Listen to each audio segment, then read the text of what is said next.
Боловсролын тухай хууль шинжлэгдсэнтэй холбоотойгоор нийслэлийн удирдах зөвлөлийн хурлаар нийслэлийн төрийн өмчит сургууль цэцэрлэгийн эрхлэгчдийг сонгон шалгаруулах журамд өөрчлөлт оруулсан. Үүнтэй холбоотойгоор 2007 оноос хойш томилогдсон 100 гаруй сургууль цэцэрлэгийн эрхлэгч ажлаасаа чөлөөлөлтгүй гэдэг асуудал үүсэж байна.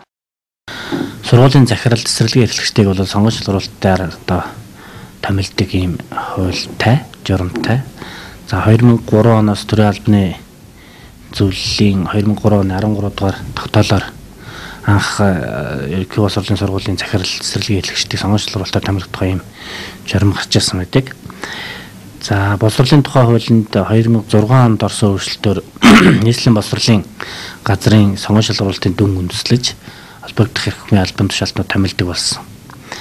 Энэ дагуу ийм боловсролын тухай хуульд өөрчлөлт орсноор нийслэлийн төрийн өмчит сургууль цэцэрлэгийн эрхлэгчдийн дарга нарын биш эцэгхийн оролцоогоор томилдог болж байна.